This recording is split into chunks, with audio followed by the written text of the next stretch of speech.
Andhra Pradesh liquor స్కామ్లో కర్తా కర్మ క్రియగా విజయసాయిరెడ్డి ప్రకటించిన కసిరెడ్డి రాజశేఖర్ రెడ్డి చిక్కుల్లో పడ్డారు. ఆయనకు ఇటీవల సిట్ అధికారులు నోటీసులు జారీ చేశారు. నోటీసులపై హైకోర్టులో కసిరెడ్డి పిటిషన్ దాఖలు చేశారు. సిట్ అధికారులపై తనపై కఠిన చర్యలు తీసుకోకుండా ఆదేశాలివ్వాలని కోరారు. అయితే అలా ఇచ్చేందుకు హైకోర్టు నిరాకరించింది. దీంతో సిట్ నోటీసులకు ఆయన స్పందించి విచారణకు హాజరు కావాల్సి ఉంది. ఏపీ మద్యం స్కామ్లో సైలెంట్గా సిఐడి సిట్ తన పని చేసుకోపోతోందని ప్రభుత్వ వర్గాలు చెబుతున్నాయి. కీలక పాత్రధారులకు నోటీసులు జారీ చేస్తున్నారని అంటున్నారు. ఏపీ లిక్కర్ స్కామ్లో కర్తా కర్మ క్రియ కసిరెడ్డి రాజశేఖర్ రెడ్డి అంటూ విజయసాయిరెడ్డి ప్రకటించారు. ఆయనపై సిఐడి ఎప్పుడో దృష్టి పెట్టింది, నోటీసులు జారీ చేసింది. ఆయన నోటీసులను తాజాగా హైకోర్టులో సవాల్ చేశారు.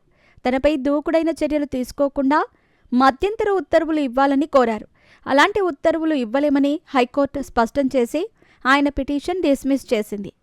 కసిరెడ్డి రాజశేఖర్ రెడ్డి వరంగల్ జిల్లాకు చెందినవారు. ఐఐటి ఖరగ్పూర్లో చదువుకున్నారు.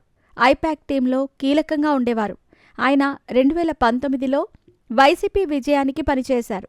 తర్వాత కసిరెడ్డి నాటి సీఎం జగన్మోహన్ రెడ్డికి అత్యంత ఆప్తుడిగా మారారు. ఐటీ సలహాదారు పదవిని రాజ్ కసిరెడ్డికి ఇచ్చారు. ఆయనకు వాలంటీర్లు ఇంటింటికి వెళ్లి సేకరించే సమాచారాన్ని ప్రాసెస్ చేసే కంపెనీ కూడా ఉంది. ఇప్పటికే మద్యం స్కామ్లో మిథున్ రెడ్డి దాఖలు చేసిన ముందస్తు బెయిల్ పిటిషన్ను కూడా హైకోర్టు డిస్మిస్ చేసింది. ఏపీ బీసీఎల్ మాజీ ఎండీ దొంతిరెడ్డి వాసుదేవరెడ్డి మొత్తం వ్యవహారాలపై రోజుల తరబడి స్టేట్మెంట్ ఇచ్చారు.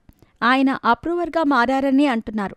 కోర్టులో న్యాయమూర్తి ముందు కూడా వాంగ్మూలం ఇచ్చారని చెబుతున్నారు. దీంతో ఈ స్కామ్లో కీలకంగా ఉన్న వారి గుట్టు అంతా బయటకు వస్తుందని టీడీపీ నేతలు అంటున్నారు. వాసుదేవరెడ్డి రైల్వే ట్రాఫిక్ సర్వీస్ అధికారి. ఆయన కూడా తెలంగాణకు చెందిన వ్యక్తే.